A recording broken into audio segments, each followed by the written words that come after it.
আসসালামু আলাইকুম। আজকে আপনাদেরকে জন্য নিয়ে আসছি একটা সিম্পল এবং ইউনিক একটা হাতার ডিজাইন, যা ট্রায়াঙ্গেল এবং লেস দিয়ে তৈরি করেছে। প্রথমে তো আমি 2 ইঞ্চি করে 4 কোণ একটা কাপড় কাটে নিলাম। তারপরে ওই 4 কোণা কাপড়টাকে ট্রায়াঙ্গেল শেপে ভাঁজ করে আয়রন দিয়ে শেপ দিয়ে নিলাম। তারপর একটা একটা ট্রায়াঙ্গেল ওই যে কাপড়ের ডিজাইনটা বসাবো ওই কাপড়ের উপরে ট্রায়াঙ্গেলটা একটা একটা করে বসায় দিচ্ছি।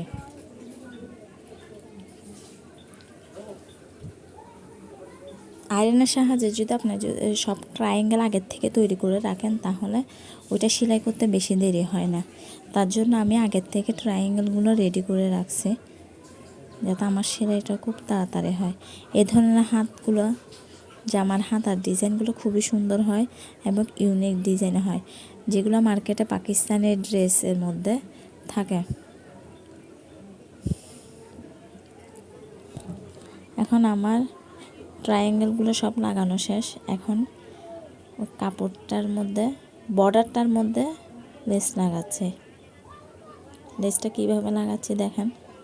প্রথমে আমি লেসটাকে কাপড়ের উপর বসাই তারপর সেলাই করে নিচ্ছি। এখন লেসটা উল্টাই আবার আরেকটা চাপ সেলাই দিচ্ছি।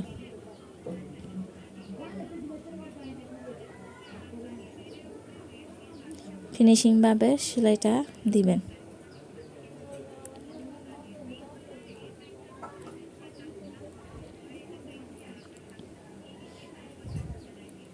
আস্তে আস্তে করে আমি সেলাইটা দিয়ে দিচ্ছি। আমার বর্ডারটা সেলাই শেষ।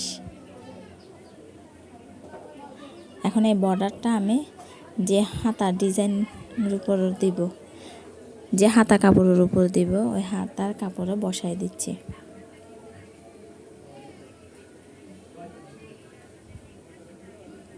বর্ডারটা আর হাতের কাপড়টা সেলাই করব। আগে প্রথমে একটা সেলাই দিয়ে দিবেন।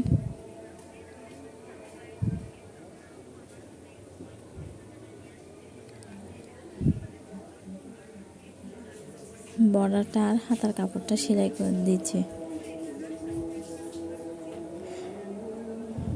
আমার হাতের কাপড় বর্ডারটা সেলাই শেষ। এখন উল্টাই আবার আরেকটা চাপ সেলাই দেব, যাতে সেলাইটা মজবুত হয়, ডিজাইনটাও সুন্দর করে বসে থাকে। তার জন্য আমি আরেকটা চাপ সেলাই দিচ্ছি।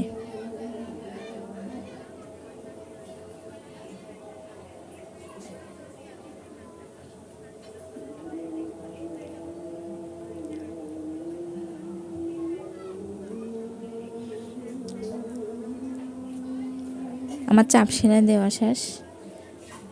দেখুন, একটা সিম্পল এবং ইজি টিপসের মধ্যে হাতার ডিজাইন।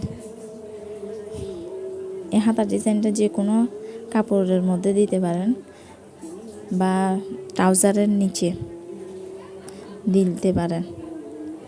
তো আপনাদের এই হাতার ডিজাইনটা কেমন হয়েছে আপনারা জানাবেন, আর আমার চ্যানেলে লাইক, কমেন্ট, সাবস্ক্রাইব করবেন। আল্লাহ হাফেজ।